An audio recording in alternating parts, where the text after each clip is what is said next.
कृष्ण में आदि प्रिय सिस्टर्स एवं बच्चों, आज के सुसमाचार में और आज का पाला पाठ में हम देखते हैं दोनों में एक एक स्त्री को पकड़ के उसके ऊपर आरोप लगाते हुए हम देखे हैं। और पाला पाठ हम कौन से ग्रंथ से लिया गया है? दानियल के ग्रंथ। बहुत लंबा पाठ होता है जब उनके बारे में सुनने के बारे में सुनते हैं। यहाँ हम देख रहे हैं अध्याय 13-53 को पढ़िए।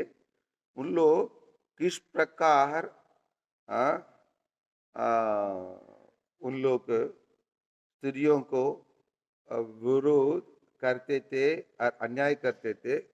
इसको हम आजकल के हम लोग के भारत में होने वाला कुछ शासकीय लोग इस प्रकार क्या करते, थोड़ा पढ़ ले, उसके बाद हम उसका हम देखते। पढ़िए 53 के पढ़िए। अधर्म करते करते तेरे बाल पक गए हैं। हाँ, अब तुझे अपने पुराने पापों का दंड मिलने वाला है।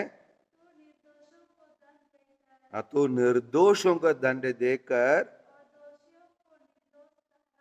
और दोषियों को निर्दोष ठहरा कर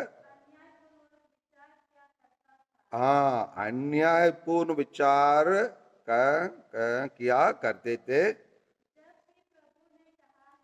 जब प्रभु ने कहा है तुम निर्दोष और धर्मी को प्राण दंड नहीं देंगे। यहाँ पर देखते हैं उन लोग क्या करते हैं, निर्दोष को दंड देकर और दोषियों को निर्दोष ठहराकर अन्यायपूर्ण विचार करते थे। और उन लोग ये भी नहीं है, जो उन लोग उनके वश में नहीं आना चाहते हैं। जैसे हमारा भारत में देखा जाता है, ईडी बेचते, नहीं तो उनको अपना चुनाव खर्चा के लिए इलेक्ट्रल बॉन्ड कहते, चुनाव पत्र कहते, उसके द्वारा पैसा लेना, पैसा लेके पैसा खर्चा करके पैसा फेंक के चुनाव जीतना।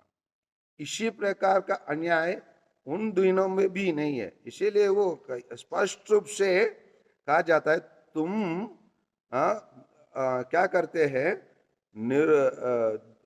निर्दोष को दंड देकर और दोषियों को निर्दोष ठहराकर अन्यायपूर्वक विचार क्या करते हैं। बिल्कुल हम भारत में ये सब चीजों को देख सकते हैं। ऐसे ही परिस्थिति में यहाँ पर हम लोग संध्योगन के सुसमाचार अध्याय 8 बत्संग 1 से 11 में देखते हैं। वहां एक स्त्री को क्या बताया जाता है, उस समय शास्त्री और फरीसी व्यभिचार में पकड़ी गई एक स्त्री को लेके आए और उसे बीच में खड़ा कर उन्होंने यीशु से कहा, गुरुवर, यह स्त्री व्यभिचार करते हुए पकड़ गई। और संहिता में मूसा ने हमें ऐसे स्त्री को पत्थर से मार डालने का आदेश दिया है। आप इसके विषय में क्या कहते हैं? और आगे ये भी बताया जाता है, उन्होंने यीशु की परीक्षा लेते हुए ये कहा।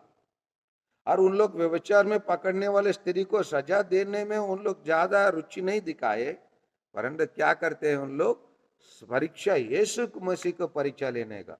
जैसे आजकल ईसाई लोगों का परीक्षा लेने के लिए जैसे बहुत सारा नियम बनाया जाता है, उसी प्रकार।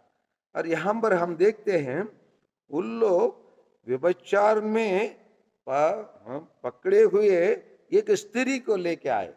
व्यभिचार करने अकेले एक स्त्री कर सकती है क्या? नहीं। और भी क्या जरूरत होता है, एक पुरुष की जरूरत होता है। पुरुष के साथ तो क्या कर सकते हैं, व्यभिचार हो सकता है। दोनों के लेके आए, हम इन दोनों को रंगीन हाथ पकड़े व्यभिचार करते हुए बोले होते तो कम से कम थोड़े से उनके प्रति थोड़ा न्याय के बात रहता है। लेकिन उनके प्रति कुछ भी न्याय की बात नहीं है। मतलब केवल मसीह के फंसाना, जैसे आजकल मसीहों को फंसाने के काम करते हैं बहुत सारे लोग। कोई भी तरीका से स्कूल में और कहीं हमारे संस्था में कुछ भी एक मच्छर भी काट दिया, उसको जैसे फुका में हवा भर के उसको क्या कर देते, फुका को बड़ा करने जैसे वो मच्छर काटने का घटना को भी क्या कर देते, हाथी के बड़ा घटना के रूप में करके ईसाई को विरोध करते हैं। यही चीज प्रभु मसीह के समय रहने के समय के भी लोग ऐसे ही करते हैं। यहाँ पर एक व्यभिचार हुआ था, दोनों को पकड़ के लेके आना था, कानून की स्थिति को बताना था प्रभु यीशु को, जो कानून का मालिक है, कानून बनाने वाला है, कानून को दुनिया के लोगों को देने वालों के साथ वो लोग परीक्षा ले रहे हैं। हाँ, परीक्षा ले रहे हैं। हम लोग जानते हैं ईश्वर की प्रिय प्रजा कौन है, ईसाई लोग है, ईश्वर की निजी प्रजा। उस निजी प्रजा को क्या करते, बहुत सारे लोग चुनाव देकर क्या करना चाहते हैं, हम लोग का कदम करना चाहते हैं। लेकिन यहाँ पर प्रभु यीशु जो नियमों का है ना दादा है, नियमों का भेजने बना के देने वाला है, तो क्या बोला, तुम में से जो निष्पाप हो वह सबसे पहले उसे पत्थर मारो।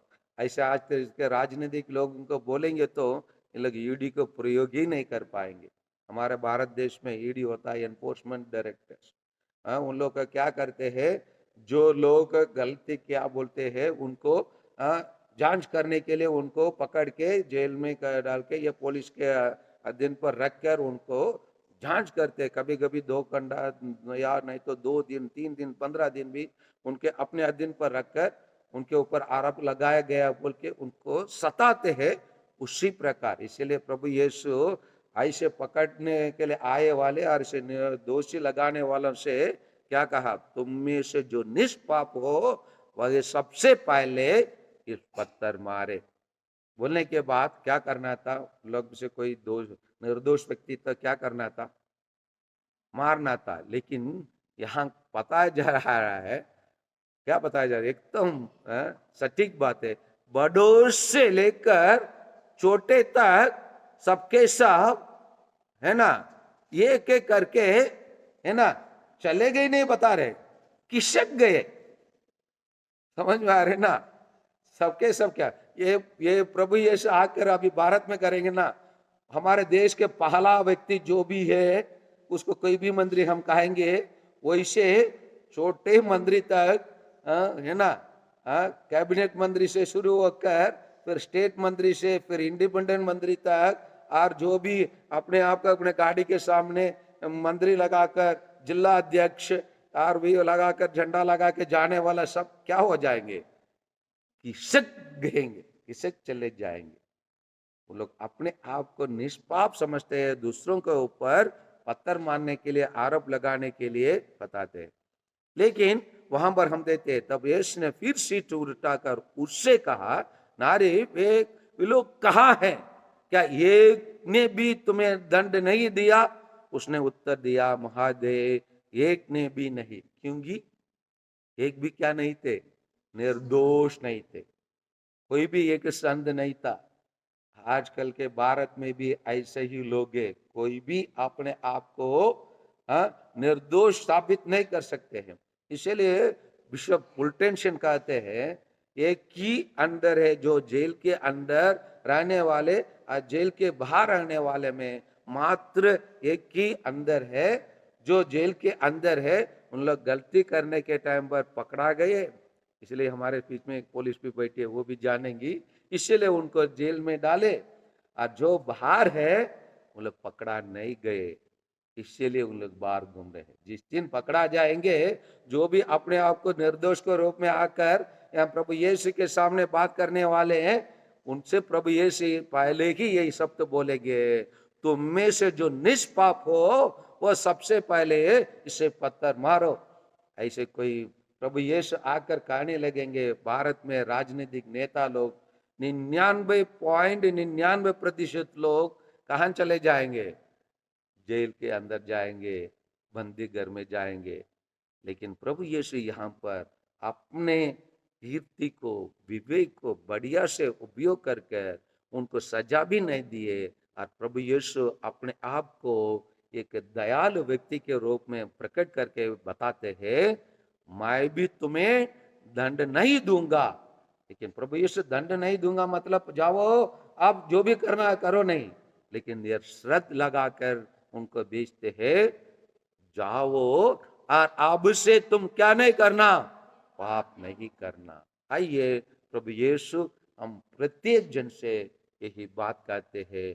आइए प्रभु यीशु के सुवचन के योग्य हम प्रत्येक जन अपने आप को बनाए, ताकि हम जाके अब से फिर क्या नहीं करना है, पाप नहीं करना है। आमीन।